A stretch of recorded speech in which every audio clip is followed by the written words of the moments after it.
Le chef de l'État, Félix Antoine Tshisekedi Tshilombo, a Takiko inauguré l'aéroport international Yakisangani Bango Kapé Boza élément O. Avis contraire, Ezekaka Sekobima suite à position au chef de l'État, Félix Antoine Tshisekedi Tshilombo, alors Baki Kuna na meeting Asaki na Kisangani en rapport à la constitution P. Bourgola élément O jusqu'à la peuple congolais, Azase Kolé la passe et l'équipe de l'Odon Kiblo de Mawenze, Eza Komata Yatro. Mbote Congo Kinshasa, Congo Brazzaville, ba diaspora partout, bisika bozali na conférence de fidélité. Oyo bopesa kambonda ekolo magazine d'actualité yango oyo bandi mwana mwana bedela po ozaba information moko sira et à temps réel. La édition de biso na élément oboyeba que la province ya Chopo précisément na ville ya Kisangani, le chef de l'État Félix Antoine Tshisekedi Tshilombo a inauguré aéroport international ya Kisangani Bangoka Olelo et comme le standard moko international ya ko défendre République démocratique du Congo na ba infrastructure attendre élément avec beaucoup de détails.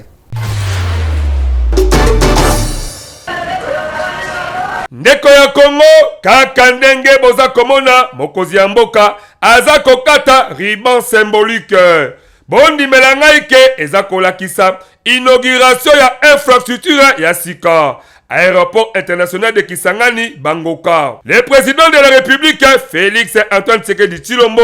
auti kobongisa aéroport oyo et seulement depuis 1978 mais le oyo na fonds propre ya gouvernement de la République na financement supplémentaire ya Banque africaine du développement piste ya Bangoka et comme lisusu munene pe kitoko donc na ba condition moko moderne oyo et ko permettre e banda koyamba ba avion ya batonnage ya minene. Ministre national ya transport Mwana Mboka Jean-Pierre Bemba abeteli yango mbonda boyi. À la suite du programme de développement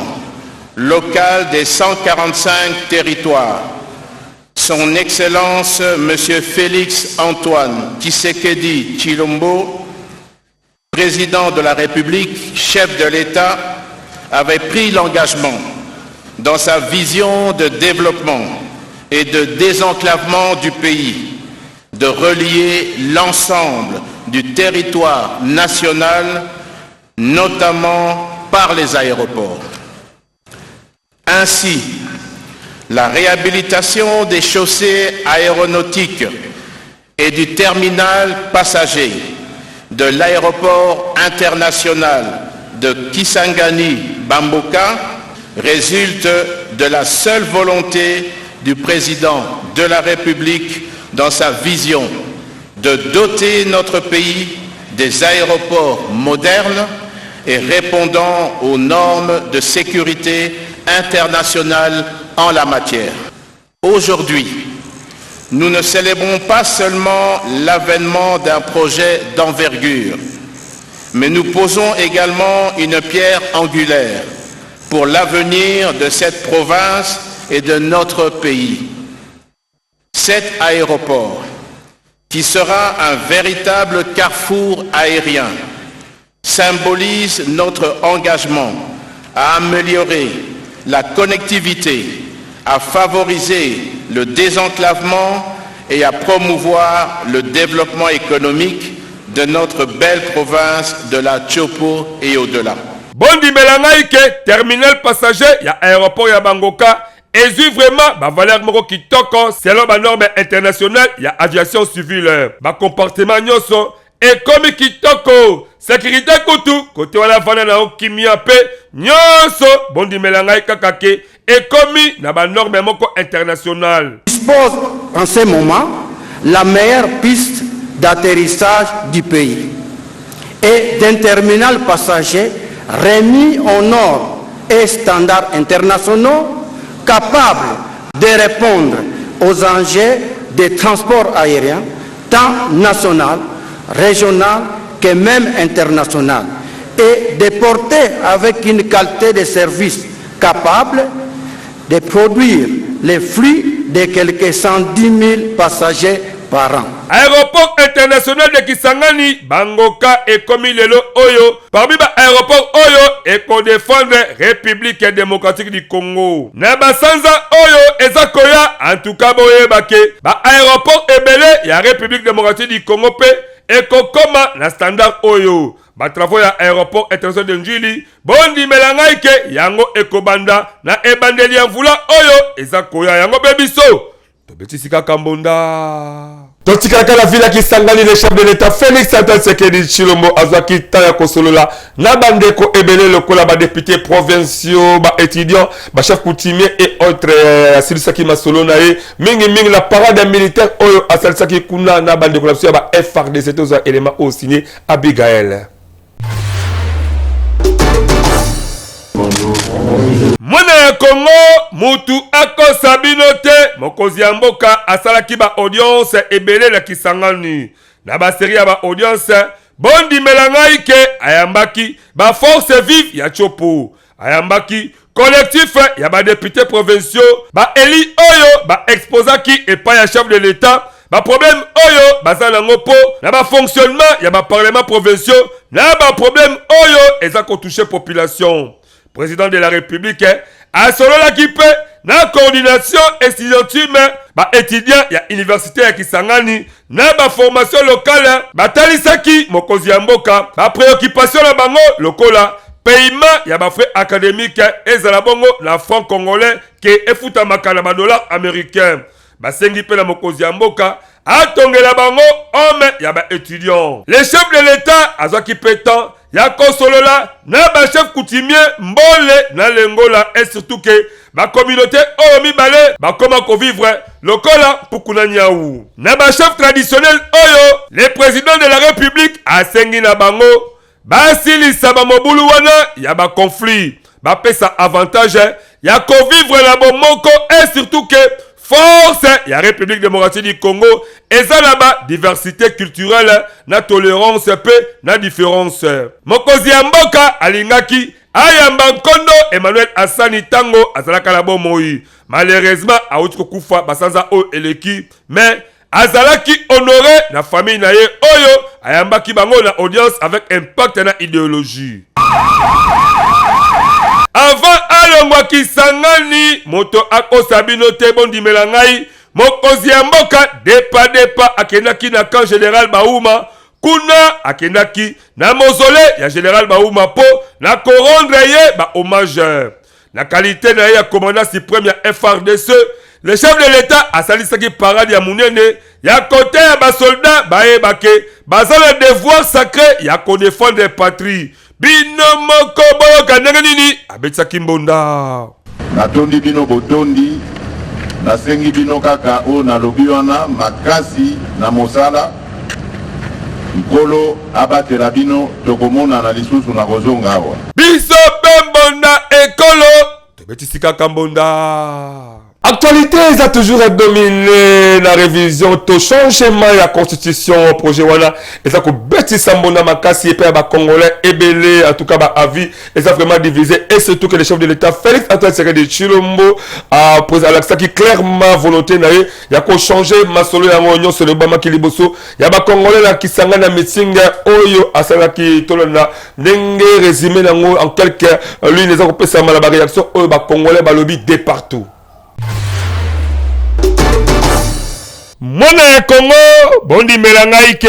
likambo ya changement ya constitution eza kobeta mbonda makasi na classe politique congolaise pebaki soki otamboli na opposition na ba acteur ya religion pe la population ndimelanga ike okosala constat en tout cas mingi baza contre idéologie ya changement ya constitution. Souci ya bato mingi ezake régime actuel ayeba nanu ko réaliser ba promesse oyo epesamaki ya koluka kotia population na ba condition ya kitoko. Ya koyoba ezake Félix Antoine Tshisekedi Tshilombo oyo azali président ya mboka auti koloba yango clairement na province ya Chopo kuna na Kisangani. Na mitingi oyo asalaki ba réaction pe ekomi kokwea wenze lokola ya opposant Martin Fayulu ye alobike mwana mboka Félix Tshisekedi aza kosakana na moto lokola mwana muke bango bakotikala jamais kotikela etant asimba constitution peuple aza na besoin ya ba frontière nyonso ezala sécurisé kobengana pasi oyo etondi awa na kati ya République démocratique du Congo kokoti sa sécurité ya malonga kobatela respect ya droit de l'homme pe ba institution ya malonga oyo ebibi na ba élection ya solo solo. Na nyonso esengeli kozala na bomoko eza te po na constitution nde plus de 115 localités ya mboka ekomi na maboko ya banguna pe gouvernement asalaka bisalela na misolo ya leta. Moïse Katumbi Chapwe ye pe alali pongi te. Bondimela ngai ke abeteli yango mbonda après discours ya Félix Antoine Tshisekedi Tshilombo. Selon ye, constitution ekochange te. Eza expression ya volonté ya peuple pe mutu moko te akondima basimba yango po na ba intérêt personnel. Qui vivra verra. Nemi Mwilanya proche ya Joseph Kabila Kabange yepe agangi na mongongo makasi kolanse etumba na peuple oyo aza kozela social ekoma kitoko pe amona changement ya pouvoir eza erreur ya makasi tobatela Congo tobebisa te oyo totonga makambo wana ekosalema te na ngambo pe ya église catholique abe Shole abetisi mbondake problème ya République démocratique du Congo eza nde ya mutu donc homme politique ya lelo oyo aza kosala pona intérêt na ye abosani le peuple d'abord pona bango ba évêque ko changer constitution eza mabe makasi pe ekoki ko déstabiliser mboka na ngonga oyo ezala lu stable te awa tokosenga kaka ba décideur donc baye bazala pouvoir elongo la population toluka d'abord oyo ekomema esengo na bomoi ya République démocratique du Congo pe nyonso ekwelongo kitoko sans kutu ko forcer soki kaka congolais azi oyo aza koluka bondimela ngai ke akozala na ye musika ya makambo oyo etali politiki po azwi esengo na ye atuka makambo oyo boyebela yango pe biso tobetisi kaka mbonda. Totika kala o etali problème ya constitution à la carte république démocratique du Congo IDPS est la première force à la carte mboka oyo mutu moko te akoki ko intimider biso eza bongo maloba ya secrétaire général ya parti politique voilà mwana mboka Augustin Kabuya bonimela kezali réponse oyo apesi ba opposant oyo baza ko critiquer bango mingi mi pour likam o etali révision to pe changement ya constitution en tout cas Benjamin Kilunga azaki témoin événement. Ndeko ya Congo boyeba ke likambo ya constitution nde ekomi kobeta mbongo ya makasi na mboka neti kaka masolo ya ba enseignant ya ba médecin ba makambo nyonso ebulungani pe miso nyonso ekomi kaka na constitution pona mwana mboka Augustin Kabuya oyo aza secrétaire général ya IDPS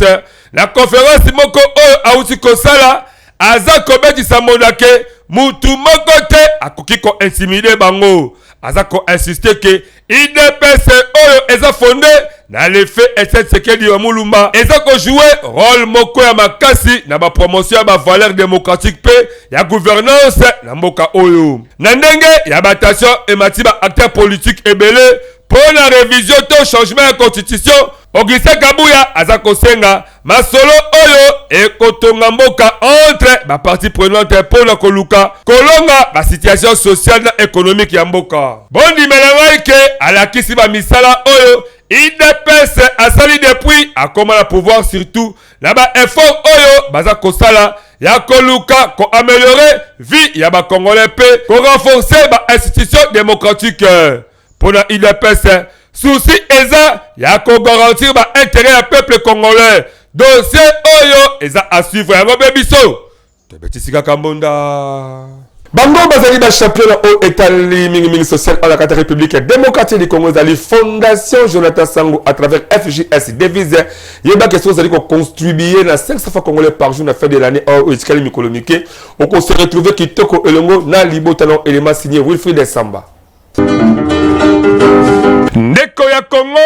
papa mama elege tangu esi ebelemi yo moto oyo ozali kolala la pongi lamuka po omona misala kitoko fondation Jonathan Sango aza kosala à travers ba service na ebele oyo eza na kati ya fondation yeba ke na fondation Jonathan Sango à travers FJS devise na 500 fois ya pamba par jour et kosala ke na suka mvula yona libota na mobimba bolia bomela pebo fete kitoko tala ba oyo ba pesaka confiance na fondation Jonathan Sango ba fete kitoko vula oyo euti kosila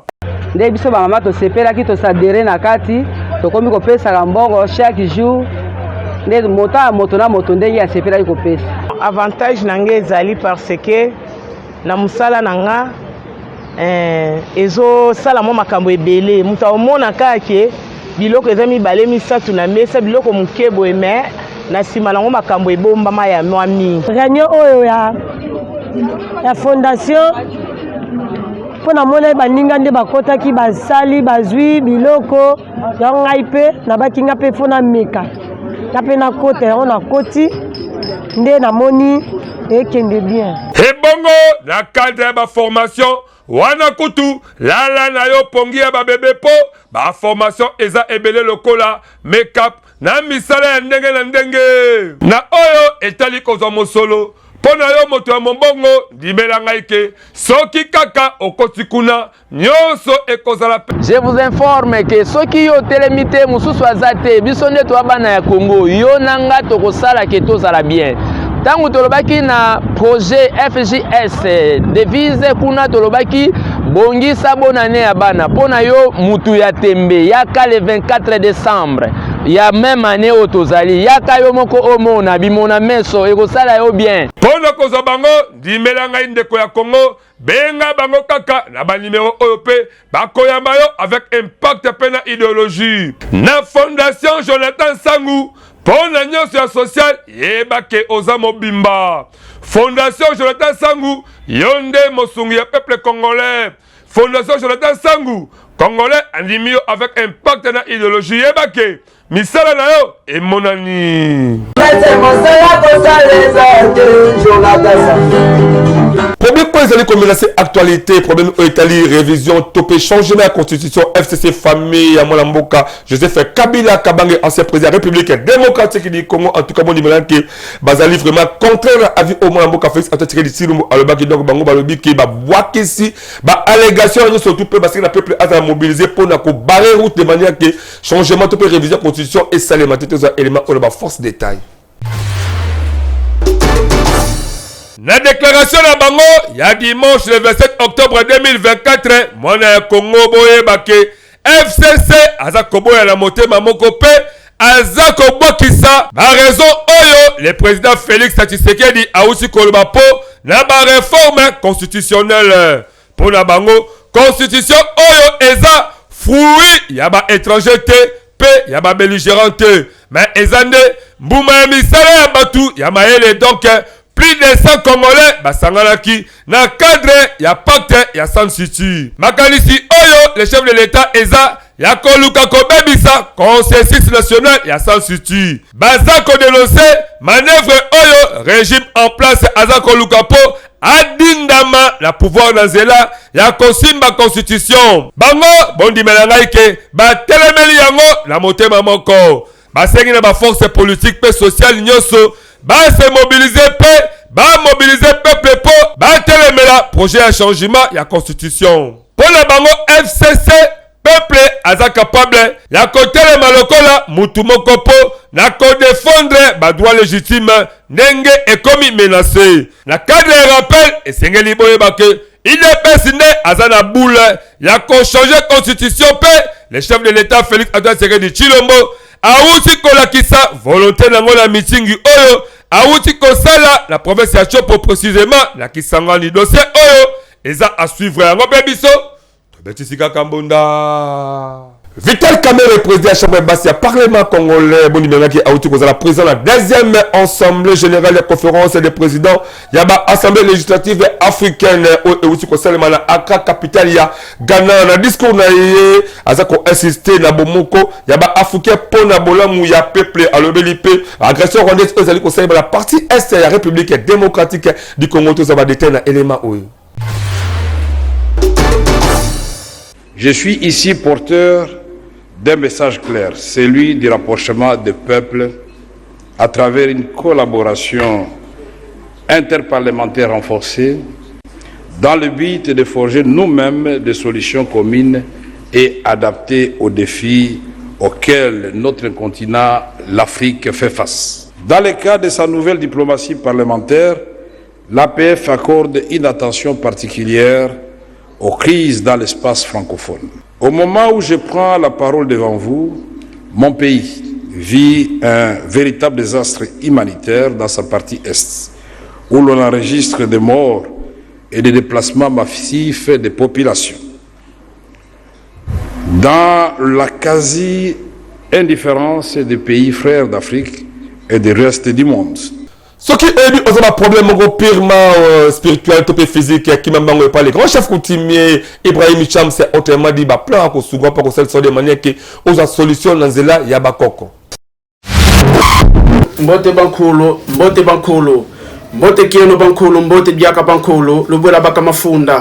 Lubola baka mafunda, lubola baka mafunda. Mbote na bino bisika banso bozwami ezangaye le coutumier suprême, le coutumier de la nation, Mala Ibrahim Shams Baplan. Nazali moko ya ba coutumier oyo bankoko batindi pona service na bino bantu. C'est-à-dire ba makambo nyonso to ba problème nyonso oyo batu bazana yango, problème ozana yango ya kimosuni to problème ozana yango ya molimo. Nde yango bankoko batindi ngai na ya awa pona ya kotalisa bino ba problème nyonso oyo bino bozana yango nde na ba kopesi la bino yango solution. Lokola batu o bazana problème itali mosolo ya finance ba ope bazana ba problème na bandako na bango ya bolingo mabala tozo ba kosungela batu basi to mibali ko yeba kosunga bango pona mabala. Et puis mosala ba o bazana posa ko luka mosala to ba o bazana posa ya promotion ne toujours ba ko sungela ngo batu ba musu bazana ba masque de vieillesse ba o bazana posa ba nkodia to ba ko sunga bango na yango ba o bazana posa ya ba domination oza la pasteur ono so bazana kati ya art ba o basala ka art ko pesa bango succès ba koma na ba niveau o bango balingi tozali ko pesa solution na pouvoir ancestral. Quelle que soit grandeur, il y a problème to likambo oyo ozana yango soki o contacter biso bakoko bakopesa yo solution soki ozuli baku ya kolanda ngai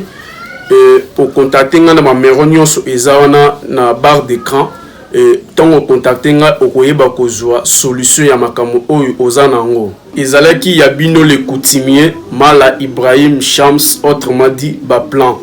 matondo na bino na ndenge bozui occasion ya kolanda ngai na moment oyo mission ba congolais mingi ekel masro etali actualité à révision to pe changement à constitution mais c'est que le peuple congolais a ko souffrir makasi sokele ba wenze au conseil constat que bloqué za ko mata makasi donc peuple a habité si réellement à vivre ndeni et surtout que to ko poussa la malembe na ba fin de l'année to za élément au signé Wilfried Samba et Benjamin Kilunga. Mettre au plus cher, le poisson qui cher, au cher, au poisson qui cher, moins bon au qui mais les autres sont gâtés parce que le plus cher. Nous sommes dans un peuple congolais. Papa n'a biso, on a un bon constat, biso. Aza pour assumer peuple congolais, pour biso to souffrir kaka. Nous là ya malamu ezate surtout na route locale na biso soko koti. Ni pulu muno les ana mta osunga biso azate. Ezaka na kata kolala full boy na wenze. Kolia pasi. Bana bekoli leta ba atanga te. Ba okende ba obenga na bango. Ba étudier ba zokotela ba na bekoli ba olanda ba professeur ba liko tangisa te ba zozongisa bana. Vile kisema kwa consulter et qui cher na cher. Transport. Na kwanza na 10,000 banda wana koma kizana. 10,000 wana na kusongela ngote transport zo sila. Ndenge yoki 300 3,000. Ba demi pe ba demi terrain. Donc bilo to votaki papa no sepelaki. Koma kitila biso de là ba kitila ko lieza la kitoko to ke sasa kitibo biso ko lia. Mkoni ba hotel mera biloko ko lia kitapi biso ko lia dire pas ça fait mal. Ezo ko raté kaye le zala kaye osomba ko 3,000. Kaye soba 4,000 lelo kaye ko 9,000 kaye moko douzaine. Bon so zana bara 10 na ndako fo somba combien po bana wana batana. Faut que les locaux pour Moussous. Les locaux pour Moussous. Todo kokate, todo lembi. Peut-être on souka wapi na banque, todo kokate. L'état dans la biso makamolo. Et ça c'est qui non? De là on doit quitter. Biloko on s'aka tali. On souffrir. Todo na bana, on tanga ndenge ni todo kokate. Centre de formation média indépendant, c'est formé en sigle pour former mutu surtout au comme journaliste professionnel. Aiba ko simba caméra qui toko tope aiba ko sala montage vidéo qui toko bon numéro que na primo ke pe la ngonga muke ezali possible au comme professionnel et média. Voulez-vous apprendre et devenir journaliste? Les centres de formation médias indépendants procèdent au recrutement des nouveaux candidats pour une nouvelle session. Que vous soyez diplômé d'État, homme de Dieu, docteur ou qui que vous soyez, les centres de formation médias indépendants mettent à votre disposition les filières ci-après. Les journalistes, la prise de vue, le montage vidéo. N'hésitez pas de nous rejoindre car ici, la formation se donne avec les professionnels des médias. Chez nous, c'est de l'expérience et du professionnalisme. Nous sommes les centres de formation médias indépendants. Ba maman ezemi na bando ke belo babela ka vraiment ba estomac ba préféra kolia ka ba mabele meto ba tenir ba sala ngoto za découverte au signé Benjamin Kilunga et Wilfried Samba. Ndeko na ngai toliaka ba mabele mingi na batu oyo babelaka ba estomac to pe ba mama ezemi na basi ya ndenge na ndenge me toyebaka te ndenge nini basalaka yango bino moko botala fabrication yango ndenge nini ezaka article 15 esalamaka avec impact na idéologie tango toliaka eloko esekelaka pe toyeba ndenge basalaka yango bino moko boyoka ndenge nini babeteli mbonda na likambo ya fabrication ya mabele basalaka mabele to bato bakindo sombaka yango na lemba yimbu bayelaka biso soki biso tosombi epa na bango alors tozalaka na système totandi place à propre batie mabele wana totwi mungwa totie bana mibale baye babeti yango na libende mpo mungwa wana esangana soki babeti yango esili nde tobandi kolinga lokola boye soki tolingi lokola boye po topasola yango soki topasoli yango tokauti yango so na moi avant totumbaka po ebele balobaka mabele salite mabele basala yango salite bakosaka biso moko tosalaka mabele bana na biso baliaka yango biso moko toliaka esali kitoko eloko boliaka na mungwa boyokaka bilengi bomoni ndenge nini elekalaka yango biso tolobi ke article 15 débrouiller pour bien vivre ndeko oyo asukila yango libota na ye mpe kitoko balivra kitoko yo oyo omesala koyiba yaka awa bakolakisa yo mpe oyeba po epermettre mpe yo ovivre kitoko yango biso tobeteleka mbonda mpe tofule mokako swa caricature ya mokolo lelo leve jesi mbakoko tiritiri elongo na écrit da matita nini bopropose biso ndeko ya Congo esengeli oyebake mingi awa tomonaka bazali ba parents babimaka na ntongo kitoko mais soki bazongi na pokwa bazongaka deja mutu ekomi fusi nyonso oyo ezalaka likolo ya bakwisi oyo esalaka bafami mingi lelo oyo ekomi ya kokabwana papa epai mama epai mpe bana epai tuna ngai ndeko likambo ya kwisi ya zododo ya bwakabwaka tope ya bamasanga ndenge na ndenge misusu bakoka komela yango te mesi bakwiti na bango bakoma kosala baaksi moko oyo lelo oyo ekoma kokabolisa bafami yango koko tiritiri ye moko lelo oyo abeti lisolo yango boyoka ndenge nini elekalaki na ntongo avant le type akenda bulo ambiance kitoko yela nzele na ye papa na Stella okolia nini leloko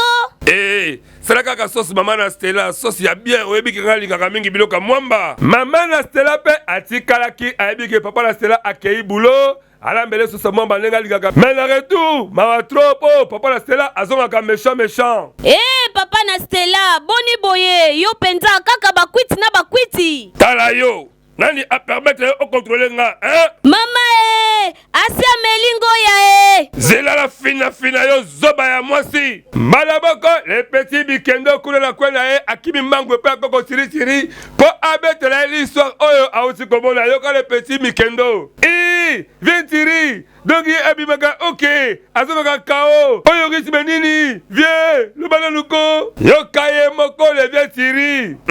kocha mwasi mana l'aise boye kobeta ye ozali mobali te vraiment soki masanga elingi yo te tika nyonso oyo biso mbonda ekolo tolobaka komela ezali kitoko mais soki ekolingi yo te ifale otika po mingi bakibimaka kitoko mais bazongaka kao lokola papa na Stella comportement oyo ezali kitoko te yo papa moboti yeba komelaka na calcul soki omoni ke omelaka moko mibale suka wana soki ekobia kolangwa boye mabe makasi yango tu peux se faire mon apport, tu peux se faire conseil. Place au rappel des titres. Le chef de l'État Félix Antoine Tshisekedi Tshilombo Aoutaki ko inauguré aéroport international ya Kisangani Bango Kabo laki élément o ba avec contrat ezaka seko bima ebele suite à position o le chef de l'État Félix Antoine Tshisekedi Tshilombo alobaki na likam o etopé na maso o etali mingi constitution pour laki élément o jusqu'à la population congolaise basali kolela pasi elekindelo basali vraiment que babe ko tala kala ba parce que niveau où nzeso kei okokoka mukete de tout et comme vraiment cher ya koleka.